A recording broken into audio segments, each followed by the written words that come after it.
You had signed up in the first slot, and so we wanted to come back to you first. Are you ready?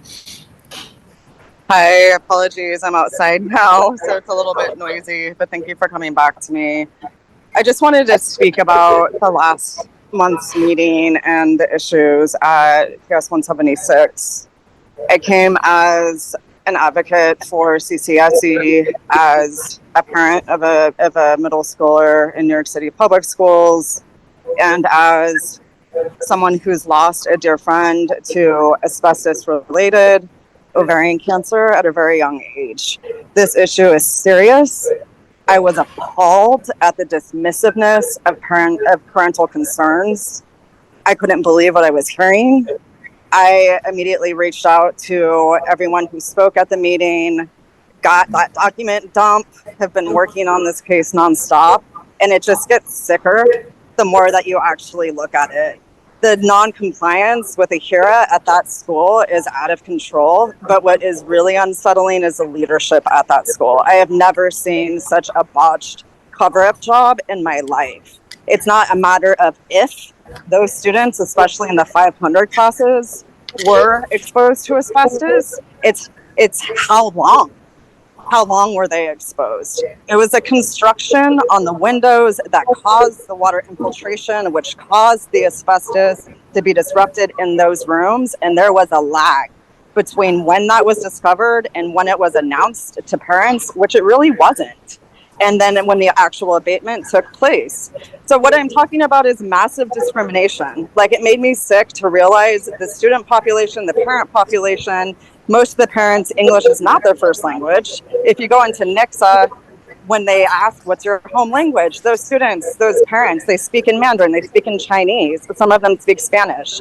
Those 2 SLT meetings were not publicly announced. They were not posted to the community. Nobody knew they were even happening. They were lucky to hear by word of mouth or to have that translation happen outside of there to know that there was a meeting happening in the first place, and that SEA was going to be there and that facilities was going to be there. At those SLT meetings, I watched them over a dozen times. Each one of them, no translation, none.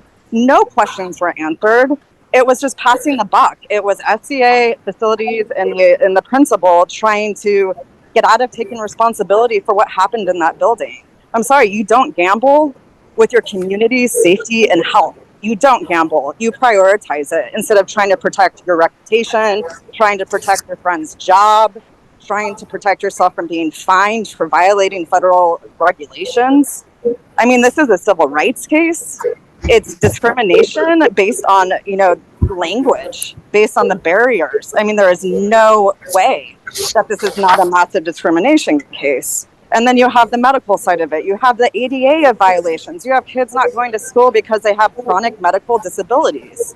They're having a hard time breathing. They're going to the ER. They're taking steroids now if they have asthma. They're staying home. They've missed special education related services. They've missed school time. They need academic recovery. They need it to be now. They need it to be free. I don't understand why there hasn't been an independent investigation that is not led by the DOE, that is not led by SEA or anyone related to them. I would implore you to make that happen before anyone steps foot in that building in the fall. It's obviously too late now. I hope to God there's nobody in that building during the summer, that there's no programming, that there's no staff there, because just what I've seen in those documents, this is an ongoing issue. There has been abatement happening, emergency abatement since 2020. I mean, I'm just going back in time in those same classroom, in the same classroom. You have to do something about this. I mean, it's literally mind-boggling to me. I mean, legal action is coming, and the parties that covered this up are going to be held responsible. That's the long game.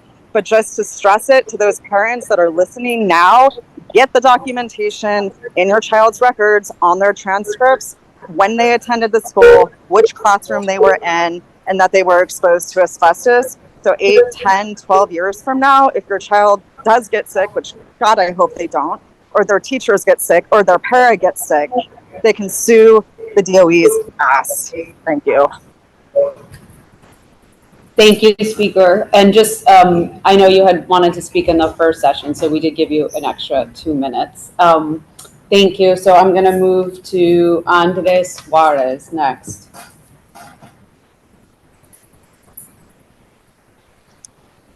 Andres, are you there? Good. Yes, There you thank are. you. Good evening, everyone. My name is Andres Juarez. I am the former SLT member for 3 years, and I'm the former Title I chair for 2 years. I was present at the prior CEC meeting, and I and other parents and advocates are here present today to continue to advocate for the children and the teachers at PS 176. I will briefly, just for the people that are new to this topic, on March 7, 2025, during the SLT meeting, Principal Culkin revealed to the SLT members that there was an asbestos disturbance and exposure in various classrooms resulting from missing windows on the 5th floor classrooms. She additionally revealed to us that the asbestos disturbance and exposure was not limited to those classrooms, but it was also within the kitchen, the cafeteria, the auditorium. Eventually, through my advocacy, we've been able to get some documentation, but the documentation is incomplete. The incomplete documentation is more concerning because it further supports that at some point there was asbestos disturbance and exposure within the school. Currently, we have a petition seeking the removal of Principal Culkin. It has more than 600 signatures. Now that parents are talking amongst each other, and now that teachers are also talking and sharing their own, revealing their own history with Ms. Culkin, what we have learned is that for many years, if not decades, Ms. Culkin has subjected parents and teachers to a toxic and hostile school environment, abuse, misconduct, mistreatment, unethical behavior, illegal actions, and retaliation. All of these issues, most of them are probably things that the DOE is familiar with. On May 9th, 2025, I had a meeting with Dr. Pretto, the superintendent for District 20. This meeting went on for almost 3 hours. I presented many of these issues to him. At the end of our meeting, he said he understood and that he was listening to me loud and clear, and that he was going to take action. Well, we are here today because we are still waiting for him to take action. We are asking him to investigate and to remove Ms. Culkin. We are asking for a third-party asbestos inspection of our school. The feedback that we want him to take and to provide in connection with Principal Culkin is that we have no confidence. We do not trust her leadership.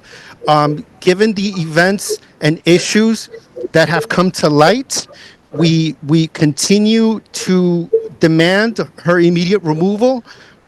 We ask for the third-party inspection of our school, and currently there is a C30 committee that is going to take place this month on June 16. Given the many pending investigations surrounding Principal Culkin, we ask that the C30 committee for the for selecting the new assistant principal, for that to not go forward.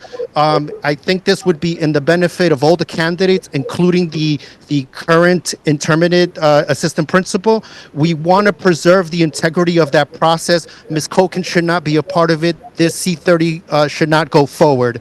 So I just want for everyone to know this. We the community and the PS 176 parents object, and we want Dr. Pretto and the Chancellor to take action on our petition. Thank you, everyone. Thank you, Andres. And then the last speaker that we have is Sydney. So Sydney, you're up. 3 minutes. Superintendent David Pretto, I'd like to make it known that I have made multiple complaints to your office regarding Elizabeth Culkin, the current principal of PS 176, and have not received a clear response regarding what will be done to address her blatant, illegal, and unprofessional actions, which include her attempts to block me from holding a Title I position last year by asking the Title I chairperson to purposely limit and fill seats. admit that she would ask parents to fill seats in order to block me, and demand that teachers not vote for me, even though they were not supposed to vote, which they did anyway. She also broke a federal law, FERPA, by sharing personal information regarding my nephew unnecessarily with a parent, and disgustingly discussed deeply personal information about my sister and my nephew's father with said parent.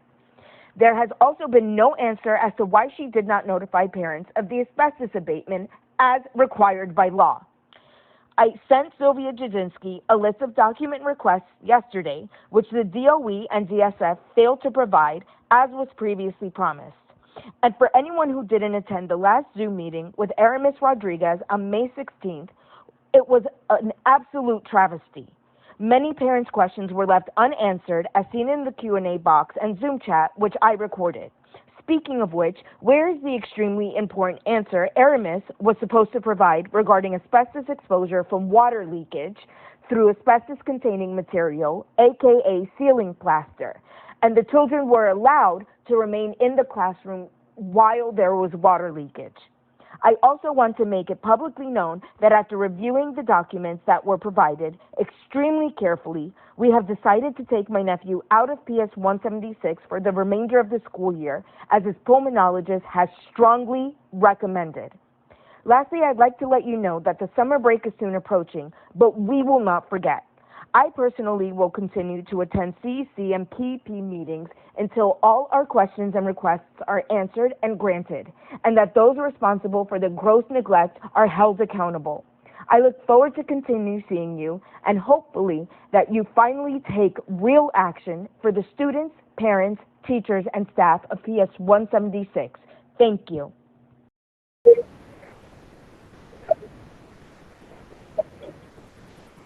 Thank you, Speaker. Steve. That's it for speakers? Yes, I That believe are signed so. up? Okay. Yeah, this is, David, is there any response you have? And, you know, I know the situation is complex. I would like to ask you if there's any response you can make or anything you can share with us right now, because it clearly is an issue that's affected certain parents in the district, feel very strongly about it. And I do want parent voices to be heard and concerns raised, but I know it's complicated on a number of fronts. So the two issues, there's the construction issues, and then there's the issues with the administration at the school. Can you update us on where things stand with that? I mean, I can't discuss personal matters. What I can say, and we announced this at the last CEC meeting, the New York State Department of Labor and the United States Environmental Protection Agency conducted an audit of PS 176 and their adherence to it, the AHERA laws that happened on May 28th. We're awaiting the results of that audit. That was one thing that was called for by parents, so that did happen. And we're, continuing to, investigate this matter. Okay. Yeah. That's interesting. That's interesting information about the May 28th audit. I just hope the parents on the call are aware of that. That was announced at the May meeting with Aramis Rodriguez that the last speaker referenced, Okay. and I also announced it during the Okay. CEC meeting. But Okay. And are there other, as far as the construction part goes, the work that's been done and whatnot, are there other open items either from the parents have raised or that the SCA? I'm not up to speed on sort of where the status of construction is. I think it's concluding, right? It's like in the final stages. It's in the final stages. There haven't been any additional issues raised to my attention since last month's meeting. Okay. That are related to the construction. Right. That's what it said. Can I ask a follow-up, Steve? Go ahead, about the Alina. Yeah, leadership please. issue? Is there, I know you can't comment on the personnel issues, but is there a process, like, I know this does happen in schools where parents and principals are not seeing eye to eye. Is there some kind of process? How does the DOE typically handle that? Is there a process for that? I can't really comment on it. There's nothing in like the handbook that's like, this is, It would fall under the personnel matters that I can't really discuss. Unfortunately. Can we have someone at the next meeting to sort of answer questions about that? DOE policy, DOE Central? Someone's got to be the one to take the questions on this kind of stuff, right? Yeah. Like I get it. Like it's. I mean, legally very. If I hear the question correctly, yeah. The question is, what processes are in place to. I'm not even asking for, I'm just saying, I mean, this happens in schools, I imagine all over the city where there is a difference, parents maybe lose faith in leadership. Mm-hmm. And I'm just wondering what processes exist to address. I mean, it's not good, obviously, for the school and Agreed. For the kids. That's just a bad situation. Agreed. So I'm just curious, obviously it's happened before, lots of schools over the city. So I'm wondering. Yeah. I mean, what exists. I think the best answer to give is I'm the superintendent, and my primary role is to supervise, hire, and evaluate principals. So personnel matters that are related to principals falls to me, and I think that's like the best way to answer the question without kind of divulging anything that's specific to this particular case, because it's important that it's adhered to. I hear you loud and clear. Like, it is not good when parents in a school don't feel good about the leadership in the school. I agree. That's something that we all like strive to maintain. So I am definitely aware of this issue for sure. I don't take the comments or having to say that it's a personal matter lightly. I know that people want answers, and just unfortunately, I can't get more specific than that. And I hope the council understands that. But I am very well of the situation, and there are investigations ongoing. Right. I mean, and I understand too. There has to be a due process. Like, we can't just walk around, removing principals because a group of parents gets angry. Like, I totally get that, but we do want to know that there's a process in place to address issues that come up. And I haven't been close enough to the actual issues of the school to hear the specific. I hear them at the meetings, but lots of stuff gets said in the public discourse, and what it boils down to are what's the fact pattern, and what's actionable, and what's the parameters that govern the situation like this. And so anyway, well, it sounds like the parents are going to be following up. So keeping, I think that's what's important. As Alina knows, you just have to have a platform for parents to share these concerns and drive action. So for sure, and I think that's one that's happening here. But we also have official structures that are in place for parents to raise, and anybody, parent, staff, anybody to raise complaints like this. So there is the investigative bodies of the DOE. So the Special Commissioner on Investigation, which is a city agency that's independent of New York City Public Schools, that investigates criminal complaints against DOE staff, nycsci.org, and then the Office of Special Investigations, which is an internal DOE investigative body. Also has, they both have online complaint forms where parents, staff, anybody who feels like there's something going on, a crime or a violation of the Chancellor's regulations, can use these online complaint forms to submit official complaints. And they go through the processes that are in place in order to investigate these matters and come to conclusions of whether or not those allegations are substantiated or unsubstantiated or contain any information. So that process does exist for principals and all New York City Public School staff. David, there's one question. I don't want to get into every single question in the chat. That's not my goal. But there's one here that I'm interested in just getting your feedback on. There was a documents provided, or I think your office was going to provide, and someone's asking.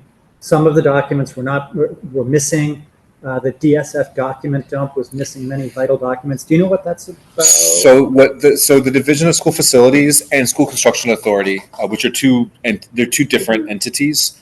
When it comes to matters of school construction, there's a lot of documentation that goes along with that process and how that process kind of make sure that it's adhered to the laws and that the different, how do I say this, like the different agencies understand when different actions can be taken based off of the work. So for example, in asbestos abatement, what I have understood is that the school construction authority works with contractors who conduct the abatement in schools. They also work with contractors who conduct the air quality assurance after abatement occurs, and that they ultimately work with those contractors to ensure that when the spaces in the building that undergo abatement are safe to reoccupy.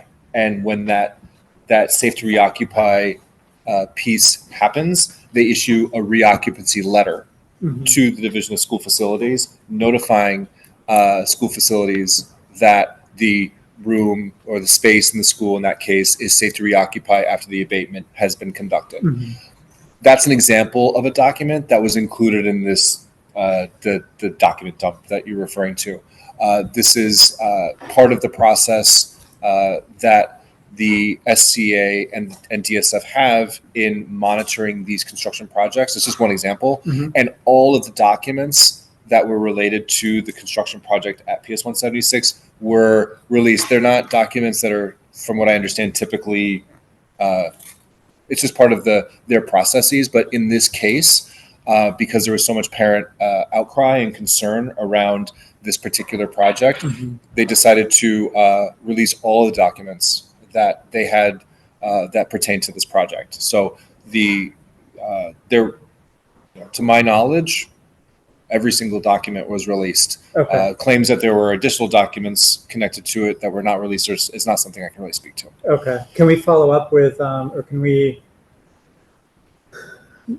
someone at DSF, is there someone we can follow up with just to verify that everything that was associated with the project was in fact, I'm happy to do that. Yeah, absolutely. And I mean, Aramis Rodriguez is he's the director of facilities for all Brooklyn South districts, including District 20. And he's the rep who spoke to parents on May 16th. All right. I'll reach out to him. Yeah. Okay. I'll follow up with him. Yeah. All right. And it's good. And I know a number of CEC members have been in touch with the parents, and I think that's great. I think that's how this body should work, is we are the representatives. So we'll continue to represent those parents as we would any parents in the district. Where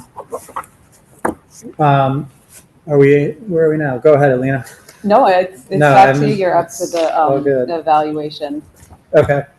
So we'll now do our annual vote on the annual superintendent evaluation. One of the things that CECs perform, as written in the law, is an annual evaluation of the superintendent. And we're just going to vote on that evaluation at this time. CEC members, you've all seen the evaluation. We've had a shared feedback with Superintendent Pretto, and the final form has been shared with all of you. So hopefully everyone's actually 1, 2, 3, 4, 5. Does this need quorum? We're not going to vote on it because we don't have quorum. We can, honestly, I think it's something we can just, anyway, we'll cross this bridge later. I don't know that there's, yeah, we don't have quorum, so we can't take a vote on it. But we'll figure out what implications that has later on. So, one former, yeah, can we bring you Kevin's into saying this? we have 7. We need 7, even if Meifan comes back. Yeah, I know, but that's not enough. 1, 2, 3, 4, 5, 6. 4, 5. Yeah. So, I don't know. all good. Alina, what's next? That's it. Then That's a wrap? the May calendar meeting minutes. Kevin, can you share the minutes?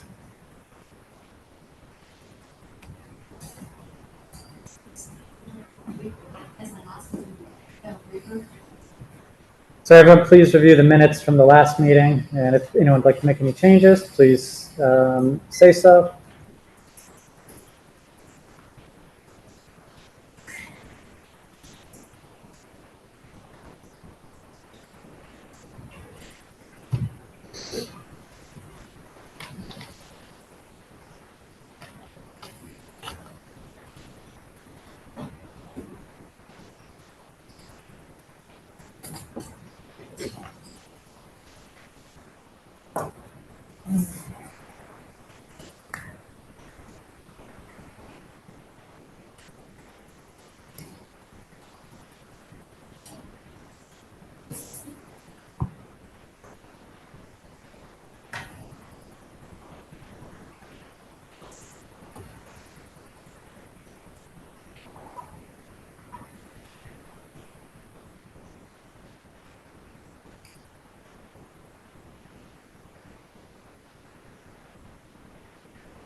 Anyone have any changes to the May calendar meeting minutes? All right, the minutes are approved. And we will, we'll conduct the business meeting immediately following this calendar meeting. Is there a motion to adjourn the June calendar meeting? Motion. A second? Second. All in favor? Aye. Yes.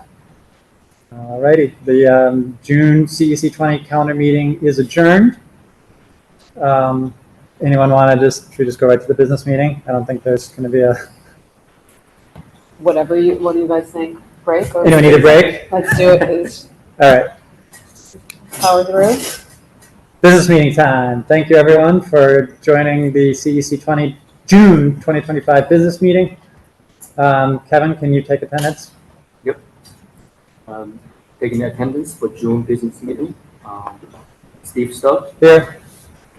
John Culkin, John still online. Yeah, he's still online.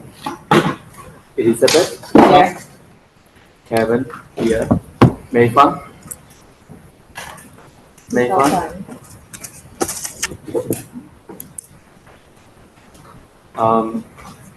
Tamara. Present. Okay. Maya Risenberg. Maya, are you still on? Are you online?